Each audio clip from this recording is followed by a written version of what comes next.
Bismillahirrahmanirrahim. Assalamualaikum warahmatullahi wabarakatuh.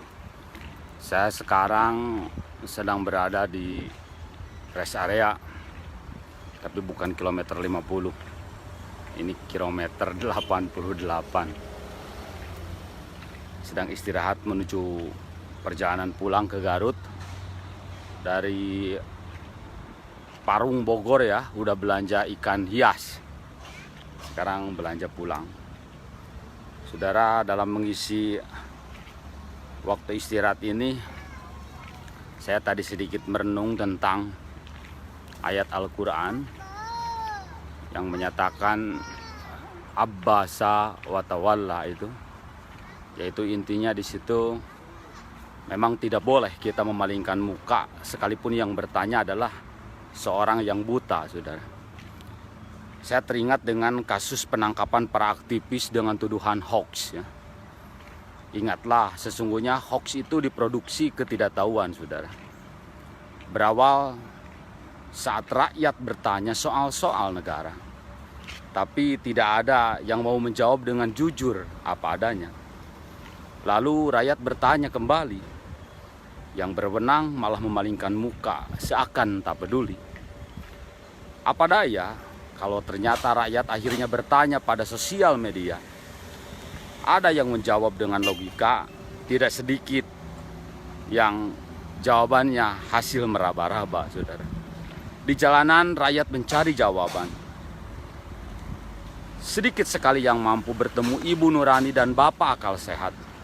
Selebihnya hanya berjumpa Pak Hoaks, Neng Fitnah, Om Provokator, dan kawan-kawannya.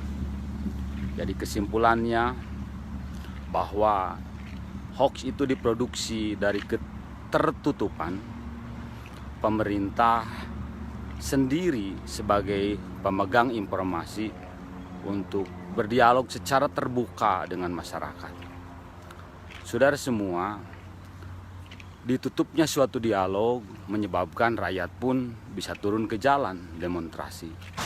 Kenapa? Karena pada hakikatnya ayat suci menyuruh kita tawasau bil haq wa tawasau bis sob, saling mengingatkan dalam kebaikan dan kesabaran. Artinya, ruang untuk saling mengingatkan itu artinya ditutup. Kalau dialog ditutup. Karena itu saya seringkali berpesan, andaikan Bapak, Ibu, semua saudara sekalian satu waktu menjadi pemimpin, menjadi penguasa, tidak perlu tuh masalah diselesaikan terus melulu dengan secara pendekatan hukum formal. Ada yang salah, laporin polisi. Ada yang salah, laporin polisi. Tidak begitu, saudara. Kita sebagai manusia diberi kesempatan oleh Allah Subhanahu wa Ta'ala dan diberi anugerah oleh Allah Subhanahu wa Ta'ala, artinya given, yaitu makhluk sosial. Manfaatkan itu untuk saling memaafkan, saling mengklarifikasi, dan juga saling menasehati. Tawasau bil haq wa tawasau bis sob, itu yang bisa kita lakukan. Karena sebetulnya ada pendekatan lain yang lebih keras. Bahasanya adalah tanha anil fahsya'i wal munkar. Kalau itu harus dilakukan oleh yang berwenang. Itu tugas pemerintah ya. Itu sulit dan tidak realistis apabila masyarakat biasa yang melakukannya. Kita sebagai masyarakat hanya bisa mengeksekusi ayat yang lain, yaitu ayat tawasau bil haq wa tawasau bis sob. Terima kasih.